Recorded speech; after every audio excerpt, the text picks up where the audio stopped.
Ceritanya sih dulu pas SMP itu memang suka ini ya, kalau bicara tentang cita-cita tuh suka ngoprek komputer. Jadi suka bongkar pasang komputer, terus suka program-program di dalam. Nah, saya tuh sebenarnya pengennya jadi programmer. Tapi ya beliau mah biasa kan mengarahkan ya, namanya orang tua lah ya. Terus ini gimana tentang usaha ini gini-gini. Terus saya juga agak mikir. Terus saya juga agak menganalisis gitu kondisi di desa ini. Ternyata memang semenjak paprika muncul ini tingkat ekonominya jadi meningkat gitu. Ternyata memang setelah agak dewasa, setelah di kuliah tuh memang lebih penting nyari duit gitu dari cita-cita gitu. Ya makanya ya bukan secara kepaksa gitu masuk ke sini juga, karena memang wah ternyata memang cuannya gede di sini gitu. Jadi ya udah ikut aja gitu. Sekalian membantu orang tua juga gitu. Ya realistis aja gitu.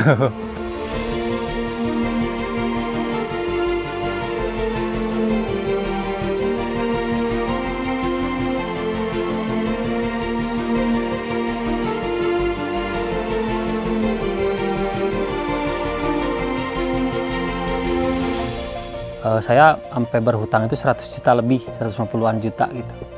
Walaupun ya itu hutang ke ayah pribadi gitu kan, tapi kan secara moral itu sebenarnya masih tetap hutang gitu. Sampai saya nagihnya itu ke bawa polisi. Saya mengalami kerugian seperti itu, tetap ayah saya tetap mendukung. Ya udah katanya jangan nyerah, katanya memang bisnis kayak gitu katanya. Beliau juga bercerita kalau dia juga rugi sampai 500 juta ada katanya gitu. Tapi kan katanya ya orang mau berusaha ya harus terus katanya, lanjut katanya, jangan berhenti di situ katanya.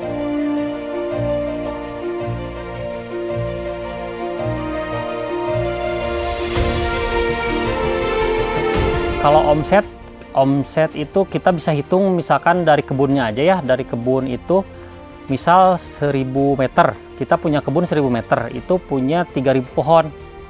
Taruhlah kita produksi sepohonnya itu 2 kilo, berarti kita punya 6 ton. 6 ton itu kalau kita harganya stabil di 30.000, berarti kita udah punya 180 juta per musim, 10 bulanan.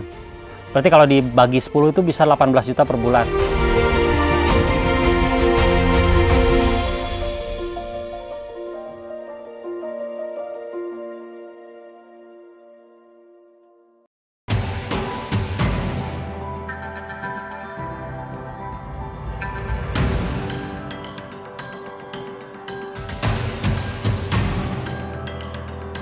Halo Tani Lovers, Assalamualaikum warahmatullahi wabarakatuh. Nama saya Aji, saya petani paprika yang merepresentasikan dari kelompok Tani Dewa Family. Umur saya 30 tahun, kebetulan saya lahir dan tumbuh di Desa Pasir Lango ini, tempat kelompok Tani Dewa Family ini dibentuk. Kita lebih fokus ke budidaya paprika, jadi semua paprika dimulai dari percobaan dari benih Belanda itu, kita mulai dari situ. Nah, semua kita tanam paprika merah, paprika kuning, paprika orange. Lalu kita juga sedang percobaan paprika ungu dan paprika hitam.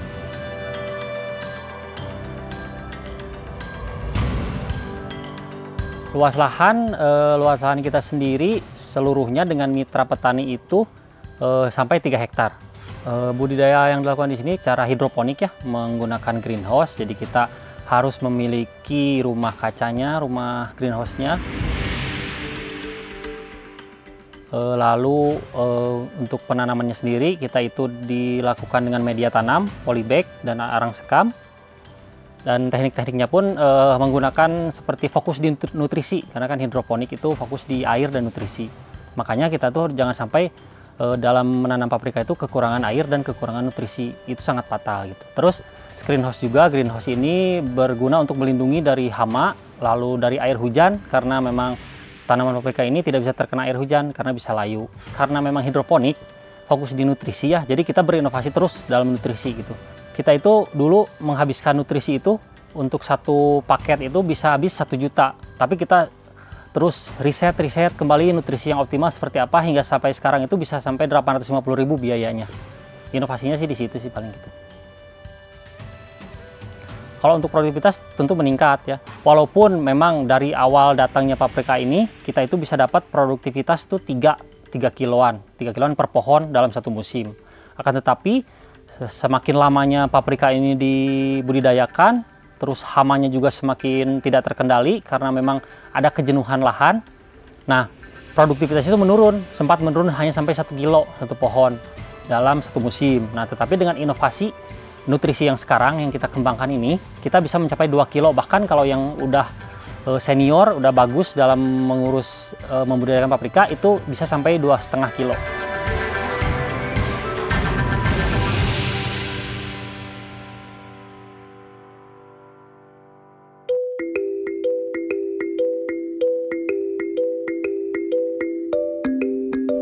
Kalau untuk dulu pertama terbentuknya kelompok tani Dewa Family ini sulit karena memang pasar di Indonesia sendiri belum berkembang, belum ada resto-resto seperti Hokben yang seperti itu kan masih belum ada ya di Indonesia.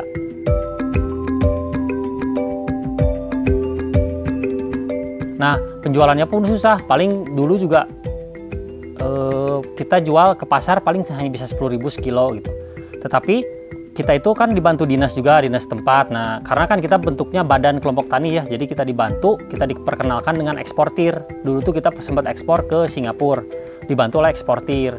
Nah, setelah dibantu, kita bisa memasarkan secara ekspor terus-menerus. Nah, semakin ke sini, ternyata berkembang pasar di Indonesia tuh, restoran-restoran udah semakin banyak. Nah, jadi kita fokus di lokal. Walaupun awalnya memang agak sulit untuk memasarkan, karena kita juga masih skalanya kecil, kita hanya bisa memasarkan ke supplier-supplier lagi yang lebih besar lagi. Akan tetapi semakin kesini kita sudah bisa masuk ke retail seperti Hero, Superindo, Yogya itu kita sudah masuk. Lalu restonya Hokben, pizza itu kita sudah masuk. Itu sih.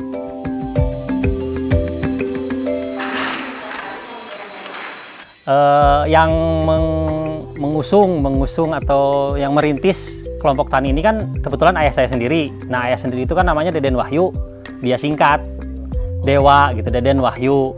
Family ini diambil karena kita tuh merangkul keluarga, yang jadi anggotanya tuh keluarga, rata-rata keluarga semua.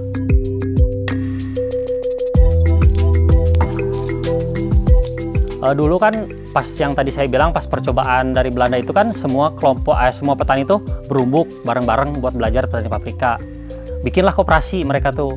Nah, koperasi ini ternyata lama-kelamaan tidak sesuai tujuannya tuh beda-beda. Nah, ayah saya tuh misahin diri sendiri dia bikin lagi kelompok tani sendiri, dia pengen mengusahakan sendiri semuanya gitu. Jadi dia nyari pasar sendiri, semuanya sendiri pokoknya karena sudah nggak sevisi sama koperasinya gitu. Makanya dia membentuk aja sendiri udah kayak gitu.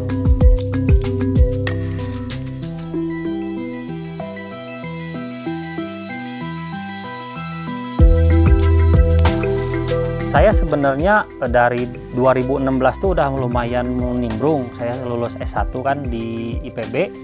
Saya udah lumayan bantu-bantu lah. Selama setahun itu saya bantu-bantu, banyak belajar. Nah, tapi saya terdorong buat lanjut lagi di S2 di Unpad. Nah, setelah lulus itu 2019, baru saya fokus buat membantu pengurusan di kelompok tani Dewa Family ini. Kalau di awal itu kan saya sempat tadi ngebantu selama 1 tahun ya di kelompok tani pas saya lulus S1 itu memang untuk mengembangkan pasar ini berat karena kan kita cuman menjual tuh ya ke supplier yang lebih besar lagi, sedangkan pembayaran dari mereka tuh nggak tahu kapan gitu, nggak stabil gitu. Kadang kita tagih juga belum ada katanya dari kan konsumennya belum ada. Nah, di situ berpikir lagi lah gimana nih caranya nih. Nah, kita coba bikin proposal, kita ajuin. Kita kalau misalkan diundang-undang oleh Kementerian Pertanian itu di rapat-rapat itu kita nyoba-nyoba nyari apa? Misalkan ada bagian manajernya retail ini nggak, Hero atau Superindo. Nah, kita cari-cari, nah nemu kontak-kontak, nah kita ajuin proposalnya. Dan itu pun nggak langsung serta-merta diterima gitu. Itu tuh bisa sampai 2 tahun sampai 3 tahun baru kita dihubungi oleh retail itu. Karena memang mungkin kan mereka juga udah punya supplier terdulunya ya, jadi nggak bisa memutus kontrak. Nah, itu tuh kondisi barang lagi susah. Biasa kan ya sayuran mah gitu ya, naik turun gitu. Kadang susah jadi mahal, lagi banyak murah gitu kan kalau di sayuran pertanian itu. Nah, mereka ngontak pas lagi susah. Ya mau nggak mau kita kalau mau masuk ke mereka dapat nomor vendor, ya udah kita paksain, kita beli walaupun kita rugi di awal. ya udah kita paksain masuk dulu ke mereka. Nah, alhamdulillah sih sampai sekarang bermitra masih lanjut. Itu sih emang agak sulit di bisnis di pertanian itu persaingannya juga banyak.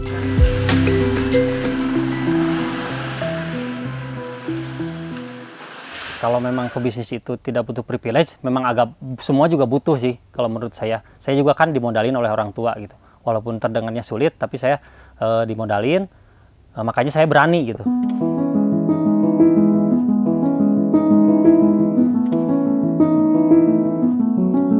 Secara budidaya tuh memang kalau untuk di pertanian itu dibilang capek, udah pasti capek ya, karena kan kita di lapangan panas-panasan gitu kan. Belum lagi kalau kita usaha tani gitu kan, bukan hanya tani, kita usaha gitu. Kita harus juga pakai otak kita gitu buat nyari pasar dan lain-lain gitu.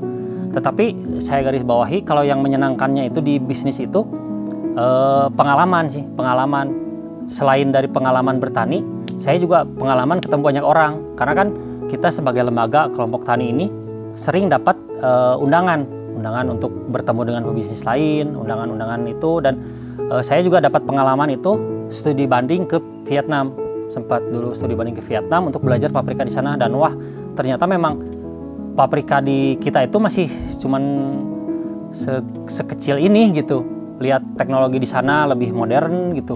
Bahkan ayah saya mah udah sempat ke Belanda yang awal mulanya pembenihan paprika itu, dan teknologinya udah robotik sekali itu. Bahkan itu di tahun 2000 udah robotik gitu. Nah kita udah 2024 masih manual-manual aja gitu. Semua sebenarnya orang-orang ini, pemuda-pemuda petani milenial ini mau bertani gitu. Cuman itu tadi, kita itu butuh dukungan gitu. Saya dapat privilege dari bapak saya, dari ayah saya gitu dukungannya. Nah yang nggak punya privilege itu ya pemerintah tuh harus mau gitu. Harus mau mendukung mereka yang nggak punya pendukung dari internal mereka gitu. Buat ya ini mengembangkan pertanian Indonesia. Karena kan memang katanya kan 2045 Indonesia emas, katanya mau menjadi lumbung pangan seluruh dunia. Nah ya kalau kata saya sih ya rangkul yang milenial ini, karena potensinya besar. Sebenarnya kemauan mereka itu ada, cuman pendukungnya itu yang kurang. Teman-teman tani lovers yang misalkan masih tani milenial atau Gen Z juga, sebenarnya potensi di pertanian itu besar ya di Indonesia. Karena kan memang kebutuhan akan bahan makanan itu ya tidak pernah berhenti gitu. Karena kan memang selain potensinya besar, kalau kita pintar dalam misalkan pintar dalam memasarkan dan lain-lain, harga sayuran itu bisa lebih tinggi dari yang pasaran gitu. Ya buat teman-teman yang misalkan memang ingin belajar gitu bertani paprika, khususnya paprika ya, karena di sini memang kelompok tani Dewa Family ini spesialis paprika, bisa hubungi saya lah, bisa sharing-sharing lah, kita sharing-sharing karena saya juga masih belajar tentang teknik budidaya paprika ini. Bisa hubungi saya, bisa lewat IG atau lewat WA juga ada, di IG udah ditulis lewat WA saya. Atau bisa ngobrol-ngobrol sama saya juga langsung, boleh, tinggal datang aja ke kelompok tani Dewa Family. Pertanian paprika Indonesia menyala abangku, tetap ilmu padi.